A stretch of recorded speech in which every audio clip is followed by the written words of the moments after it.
Salut à tous, on se retrouve pour une nouvelle vidéo, pour une cloque reset avec mon ami Gabri. Il s'appelle Gabrioa22 son pseudo. Ce que je vais vous montrer aujourd'hui, c'est une cloque en reset, pour reset en fait, comme c'est écrit sur le panneau. Comment ça marche? Bon, le panneau, il n'y a pas besoin. Tout d'abord, faites ça. Mettez une torche de Repstone comme ça. Voilà, faites comme ça. Placez un bouton et mettez deux de Repstone comme ça. Mettez deux trucs comme ça. Après, quand vous appuyez sur le bouton, bah normalement ça fait ça. Attendez. Faut bien regarder les signaux de Repstone. Et si vous mettez une plaque de pression brochée la Repstone, bah ça peut faire un reset. Alors voilà, c'était comment faire un clock pour un reset. Maintenant, on va passer au deuxième tuto. Alors on se retrouve pour le deuxième tuto.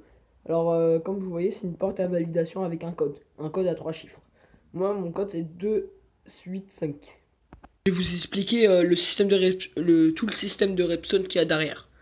Je vous explique le système. La torche de Repstone, derrière la torche, il y a le bouton de validation. Alors voilà, là il y a un comparateur pour comparer quand on met les bons numéros ou pas. En gros, mon système il fait toute cette taille. Et par contre, vu que moi je suis sur Wii U on est en 1.10 ou un truc comme ça parce qu'il y a les ours polaires. Mais apparemment il est patché en 1.11.1. Donc si vous essayez de le faire en 1.11.1 ou en 1.11 même, ça va pas marcher. Oui, il peut avoir des bugs. Après, si on change après si on change la Repsol, on peut toujours, mais pas avec le même design et tout. Par exemple, moi j'ai mis des pistons comme ça, fais les pistons, si tu mets un code faux, hop, le piston il descend, donc il coupe le signal, donc il fait un reset, et tu dois recommencer tout le code. C'est ça qui a été complexe. Maintenant je vais vous l'expliquer. Si vous voyez la torche de Repson qui est tout à droite en bas où il y a une porte, en fait c'est où il y a le bouton comme je vous ai dit après. Vous regardez juste en haut de la torche, il y a une Repstone reliée à un comparateur, et en fait le comparateur il analyse le bon numéro ou pas. Comme je vous ai dit, si c'est faux, hop, ça va envoyer un signal de Repson dans tous les autres Repson éteintes, ça va activer le piston qui va activer un signal de reset comme la cloque d'avant en fait. C'est la même chose mais pas le même design en fait. Juste, moi je l'ai fait avec un plaque de pression, pas avec un bouton. Plaque de pression, c'est celle que vous voyez. En fait, à chaque fois que vous allez dessus, hop, ça remet le tout à zéro. Donc si tu veux repasser, après tu pourras passer par la plaque de pression, mais sinon si tu es en dehors, quelqu'un veut passer, hop, tu dois taper le code. On va regarder pour le système de la première chiffre pour pour la clock. En fait, il y a 3 clocks différentes par rapport aux chiffres, vu que c'est pas les mêmes. Là, on est là. Le comparateur, vous le voyez, il est juste en bas. Le signal de Repson en haut, en gros, c'est le comparateur, il est relié au bloc qui active la Repson en haut, qui est relié à un autre que la Repson est reliée à un autre comparateur activé en haut, activé avec la petite lampe du haut, comme vous voyez. L'autre, regardez, hop, et on monte vers un four. Avec le four, il y a des systèmes dedans. Après, deux signaux de Repson pour activer les autres systèmes en même temps, et voilà, pour avoir le code. Alors là, nous, en fait, ici, vous croyez que ça serait le premier chiffre, mais pas du tout. C'est le dernier et c'est le dernier chiffre, lui. Lui, par exemple, moi j'ai fait le code 285, lui c'est 852. Ça part comme ça, en fait. On continue. Où vous voyez le comparateur avec la lampe en haut. Hop, je vous ai expliqué jusqu'au four plus les deux signaux de Repson. Hop. Vous voyez la petite torche de Repson qui est au bloc, c'est pour activer, c'est pour savoir si par rapport au four pour voir si le code il est bon et les systèmes qu'il y a dans le four ils sont bons aussi. Après c'est relié à une Repson, deux Repstone qui activent assez de puissance pour activer. En gros la Repson passe dans le bloc en fait si vous voulez. En gros elle active le courant et passe dans le bloc en fait. Après, on regarde où il y a la Repson là. Hop, on voit elle active une torche. Et on voit la torche, elle active comment ça s'appelle, un répéteur au troisième type qui active un autre bloc où il y a le piston. Le piston, on le voit là, qui active. En fait, le répéteur à 3 ticks, il active le bloc qui est devant lui.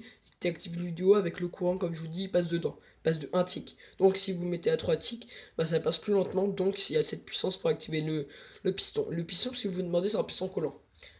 Voilà, qui arrête n'importe quel courant en fait. Ça bloque le courant, donc ça fait recommencer le reset. Le reset, c'est la Repson qui est allumée. Et l'autre, c'est pour quand tu passes la plaque de pression pour dire hop, c'est reset, tout simplement. On peut très bien le reset avec un bouton, mais moi je l'ai fait avec une plaque de pression. Je vais vous la faire voir. Alors là, on est comme ceci. Là, on est à côté de la porte.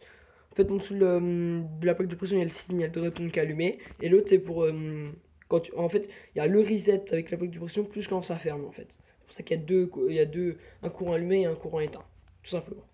Que moi, il y a 3 chiffres différents pour le code, bah il y a 3 fois la même manip, mais pas avec les mêmes items dans le four en fait. Tout varie par rapport à l'item. Par exemple, pour faire 2, on a mis un item, et ainsi de suite. Ah, pas ainsi de suite. Bah, de toute façon, si vous regardez sur le wiki de Minecraft, ils vous dit les puissances de bloc en fait. Le chiffre 2, la puissance d'item, pas de bloc, c'est 1. Après, par exemple, pour 5, ça va être un stack et 42. Et 42, un truc comme ça. Plein de trucs comme ça. Moi, je tiens à dire que il est patché en 1.11.0 et en 1.11. Même si j'ai déjà dit, je préfère le redire. Mais par contre, nous, on est en 1.10.2 ou 1.10 tout court. Ça marche sur Wii U en tout cas. Après, par contre, en 1.9.1, elle marche pas. Bah, en tout cas, c'est pas la même chose, tout simplement. Alors voilà. Ah oui, aussi, j'avais oublié, ma map, elle s'appelle Full Repstone. Donc, le titre de la vidéo, ce sera tuto dans ma map Full Repstone, clock pour reset et porte à code. Porte à code patché en un point. Ah voilà, quoi, je vais tout mettre dans le titre. Et vous regardez la vidéo, elle va durer à peu près 6 ou 7 minutes, un truc comme ça. Je vais la mettre sur mes deux chaînes, ma chaîne principale et ma chaîne secondaire. Allez, salut. Et aussi, si vous voulez jouer avec mes potes, attends, je vous fais voir. Eux deux. Je sais pas si vous voyez bien. Là on voit mieux. Voilà. Il joue. Gab, il a plus de 10 heures de jeu. Et après, en fait, il y a écrit 2 parce que en fait, le 2 entre parenthèses, en fait, c'est parce il joue une fois avec le gamepad et l'autre avec une manette, c'est pour ça. Tu vois. Alors, eux deux, ils sont beaucoup actifs. Moi, Gab 0, bah, où il n'y a pas de numéro, ça fait déjà plus de 10 heures qu'il joue. Et l'autre, bah, avec la manette, c'est sa soeur en fait. Elle a pour l'instant 4 heures de jeu, mais elle a commencé qu'hier. Alors, Gab, il a commencé il y a 4-5 jours. Allez, salut!